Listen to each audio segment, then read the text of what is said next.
Spotlight పేదలను ఆదుకోవడం పెద్దలు ముందుకు వస్తున్నారు. చంద్రబాబు నాయుడు పిలుపు మేరకు కదలి వస్తున్నారు. పేదల కళ్లలో ఆనందాన్ని చూసేందుకు ప్రభుత్వం చేపడుతున్న చర్యలకు చేయూతనిస్తున్నారు. ఆ దిశగా చేపట్టిన కార్యక్రమమే P4.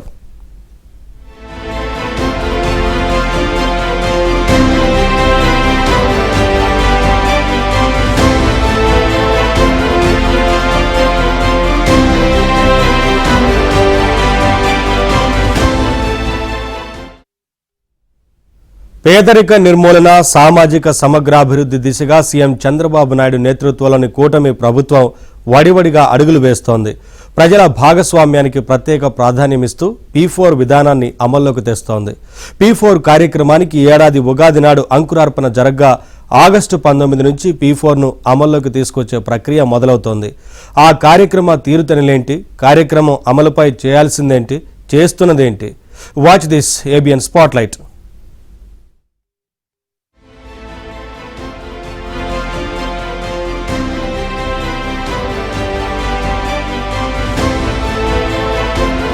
దేశానికి స్వాతంత్ర్యం వచ్చిన తొలినాళ్లలో ఆర్థిక అసమానతలు తారాస్థాయిలో ఉండేవి. అక్షరాస్యత లేక ఉద్యోగాలు ఉండేవి కావు. కేంద్ర ప్రభుత్వం స్వయంగా పరిశ్రమలు స్థాపించి ఉపాధి అవకాశాలను కల్పించింది. ప్రభుత్వ రంగంలోనే తరువాత కాలంలో నవరత్నాలను ఏర్పాటు చేసింది. ప్రైవేటు రంగం నుంచి పెట్టుబడులు లేకపోవడంతో ప్రభుత్వమే ఆ బాధ్యత తీసుకుంది. పబ్లిక్ పార్ట్నర్షిప్ పేరుతో P2 విధానానికి కేంద్ర ప్రభుత్వం శ్రీకారం చుట్టింది.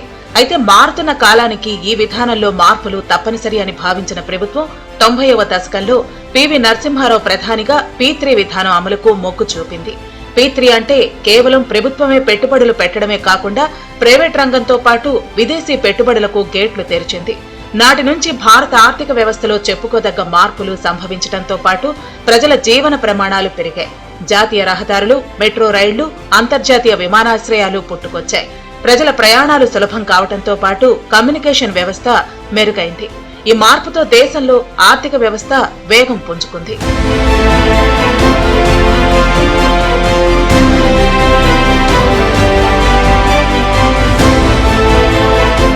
2024లో కూటమి ప్రభుత్వం అధికారానికి వచ్చిన వెంటనే సీఎం చంద్రబాబు నాయుడు కొత్త భావనను తెరపైకి తెచ్చారు. P3కి అడ్వాన్స్ రూపంలో P4 అమలు చేయాలని నిర్ణయించారు. ప్రభుత్వ, ప్రైవేట్, ప్రజల భాగస్వామ్యంతో నిరుపేదల జీవన విధానాన్ని మార్చే మంత్రదండంగా P4ను తీర్చిదిద్దారు. పబ్లిక్ ప్రైవేట్ పీపుల్ పార్ట్నర్షిప్ అంటే ప్రభుత్వం ఉంటాం, ప్రైవేట్ వ్యక్తులు ఉంటారు, పేద ప్రజలు ఉంటారు. మనం ఒక అవగాహన పెట్టుకొని ఏ విధంగా మీ జీవితాల్లో వెలుగు తేవాలని ఆలోచిస్తున్నాం. ప్రజలే క్యాపిటల్. సమాజంలో 10% ఉన్నత వర్గానికి చేరుకున్న ప్రజలు, దిగువన ఉన్న 20% ప్రజలకు చేయూతని ఇచ్చి పైకి తీసుకురావడమే P4 ముఖ్యోద్దేశం. సాధారణంగా ఈ పనిని ప్రభుత్వాలు సంక్షేమ పథకాల రూపంలో స్వతంత్రం వచ్చిన నాటి నుంచి 7.5 దశాబ్దాలుగా చేస్తున్నాయి. అయితే ఫలితం అనుకున్నంత లేకపోవడంతో గేమ్ చేంజర్ గా P4ను సీఎం ప్రతిపాదించారు. సమాజంలో మొత్తంగా పేదవారికి కొద్దిపాటి సాయం చేయడం కంటే కొద్ది మందికి పెద్ద మొత్తంలో సాయం చేయడం ద్వారా అతి తక్కువ కాలంలో వారిని పైకి తేవచ్చని ముఖ్యమంత్రి ఆలోచనగా ఉంది. అయితే P4 పథకానికి సంక్షేమ పథకాలకు ఎలాంటి సంబంధం లేదని, బంగారు కుటుంబంగా ఎంపికైన వారికి సంక్షేమ పథకాలు యథావిధిగా కొనసాగుతాయని ప్రభుత్వం క్లారిటీ ఇచ్చింది. ముఖ్యమంత్రి చంద్రబాబు నాయుడు తన సొంత నియోజకవర్గం కుప్పంలో 250 కుటుంబాలను దత్తతకు తీసుకుని బంగారు కుటుంబాలుగా మార్చే చర్యలకు పునాది వేశారు. నియోజకవర్గం పరిధిలోని కుప్పం, రామకుప్పం, గుడిపల్లి, శాంతిపురం ఈ 4 మండలాల్లో ఎస్సీ, ఎస్టీ, బీసీ కేటగిరీల్లో అర్హత కలిగిన కుటుంబాలను గుర్తించే పనిలో కుప్పంలో ఆయన కార్యాలయ సిబ్బంది నిమగ్నమయ్యారు. సీఎంఓ వీటిని మానిటరింగ్ చేస్తోంది. అదేవిధంగా ఎన్టీఆర్ ట్రస్ట్ తరఫున కూడా కొన్ని కుటుంబాలను దత్తత తీసుకుంటున్నారు. దానికి ఏ విధంగా చేయాలని స్ట్రక్చర్ చేస్తున్నాం. ఒక ఏజెన్సీ కూడా పెట్టుకొని నాలెడ్జ్ ఉండే ఏజెన్సీని పెట్టి వర్కౌట్ చేస్తున్నాం. కొంతమంది ఈ కాన్సెప్ట్ నచ్చి వాలంటరీ కూడా వచ్చి మేము సహకరిస్తామని చెప్పి వస్తున్నారు. It is a new concept all together. ఇంతవరకు ఎక్కడ లేదు. ఇది P3 ఉంది. అదే మరిగా చాలామంది చారిటీ చేస్తున్నారు. నాన్ ప్రాఫిట్ ఆర్గనైజేషన్ చాలా వచ్చాయి. ఎన్విరాన్మెంట్, ఆర్ఫనేజ్, లేకుంటే పాపులేషన్, పావర్టీ, ఎడ్యుకేషన్, హెల్త్ ఇలాంటి చాలా ఏజెన్సీలు వచ్చాయి. కానీ అన్నింటికంటే దీంట్లో స్పెషాలిటీ ఏంటంటే ప్రజల్ని ఒక ఆస్తిగా భావించి హ్యాండ్ హోల్డింగ్ చేయడం అనేది పూర్ పీపుల్ని చేయడం అనేది దాంట్లో ఉండే ప్రత్యేకత. మీరు చూసినప్పుడు టాప్ 10%, హెచ్ఎన్ఐ టాప్ 10, బాటమ్ 20%. ప్రభుత్వం, ప్రైవేట్, ప్రజల భాగస్వామ్యంతో పేదరికం లేని సమాజాన్ని నిర్మించేందుకు కూటమి సర్కార్ ముందడుగు వేసింది. దీనిలో భాగంగా ఉగాది పర్వదినం రోజున P4 కార్యక్రమం ద్వారా సమాజంలో నిరుపేదలు అయిన వారికి ఉన్నత వర్గం వారి నుంచి చేయూతను అందించే వేదికను ఏర్పాటు చేసింది. సమాజంలో అన్ని రకాలుగా అభివృద్ధి చెందిన 1000 మందిని ఆహ్వానించి వారి సేవలను పొందే కార్యక్రమానికి శ్రీకారం చుట్టింది. P4 ద్వారా ఎంపికైన కుటుంబాన్ని బంగారు కుటుంబం అని, సాయం చేసేవారిని మార్గదర్శులు అని నామకరణం చేసింది. ఈ కార్యక్రమాన్ని దశల వారీగా కొనసాగించడం ద్వారా ప్రజల ఆర్థిక స్థితిగతులను మెరుగుపరిచే చర్యలు చేపట్టింది. గత ప్రభుత్వానికి, నారా చంద్రబాబు నాయుడు గారి కూటమి ప్రభుత్వానికి తేడా ఏంటంటే, గత ప్రభుత్వం వ్యాపార సంస్థలు వెళ్ళినా, ఎంటర్ప్రెన్యూర్స్ వెళ్ళినా వాళ్ళు పెట్టుబడులు పెడతా ఉంటే మాకు వాటాలు ఎంత ఇస్తారని అడిగేవాడు. కానీ ఇప్పుడున్న ప్రభుత్వం మీరు అట్టడుగునున్న ప్రజలకి అభ్యున్నతులు మీరు ఎలా వాటా కల్పిస్తారని అడుగుతున్నారు ముఖ్యమంత్రి చంద్రబాబు గారు. ఆ ప్రభుత్వానికి, కూటమి ప్రభుత్వానికి, చంద్రబాబు గారి నాయకత్వంలో ఉన్న కూటమి ప్రభుత్వానికి తేడా ఇది. ఆగస్టు 19 నుంచి P4 కార్యక్రమం అమలుకు వస్తోంది.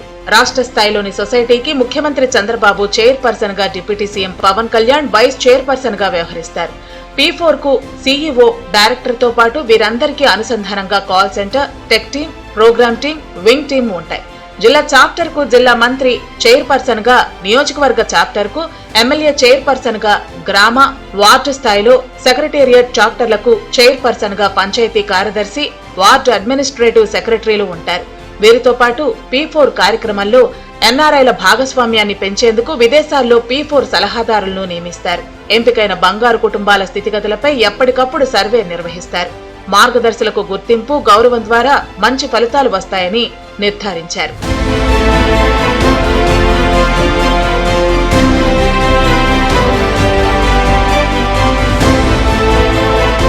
P4 అమల్లో భాగంగా అత్యంత పేదరికంలో ఉన్న 2.5 లక్షల కుటుంబాలపై స్పెషల్ ఫోకస్ పెడతారు.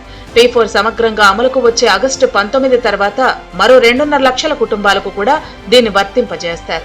మొత్తం 20 లక్షల కుటుంబాలే P4 లక్ష్యంగా వార్తలు వస్తున్నాయి. 2, 3, 4 విడతల్లో తలా 5 లక్షల కుటుంబాలకు P4 ప్రయోజనాలు అందుతాయి. P4 ద్వారా కేవలం ఆర్థిక సాయం మాత్రమే కాకుండా ఆయా కుటుంబాలు తమ స్థితిగతులను మెరుగుపరుచుకునేందుకు దిశానిర్దేశం కూడా చేస్తారు. బంగారు కుటుంబాల్లో విద్యార్థికులు ఉంటే వారికి ఉపాధి కల్పించడం ద్వారా జీరో ప్రాపర్టీ లక్ష్యాన్ని అందుకుంటారు. P4 విధానంలో మేలు చేసేందుకు రాష్ట్ర వ్యాప్తంగా ఇప్పటి వరకు మొత్తం 19,15,771 బంగారు కుటుంబాలను గుర్తించారు. వారిలో ఇప్పటి వరకు 87,395 కుటుంబాలను మార్గదర్శులు దత్తత తీసుకోవడం పూర్తయింది.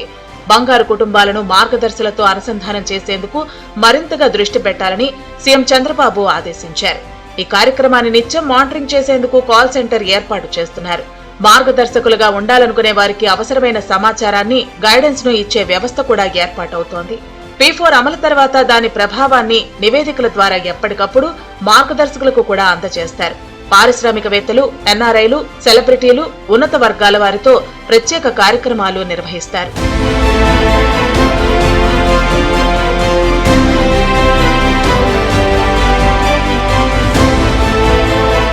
వాస్తవానికి P4 పూర్తిగా చంద్రబాబు మానసపుత్రికేనని చెప్పాలి.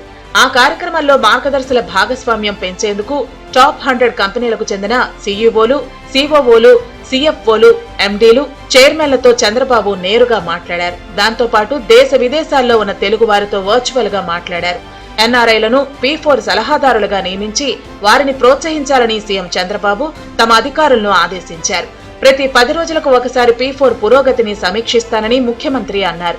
2028-29 ఆర్థిక సంవత్సరానికి రాష్ట్ర తలసరి ఆదాయం 5 లక్షల రూపాయలు దాటాలన్నది ప్రభుత్వ లక్ష్యంగా చెబుతున్నారు.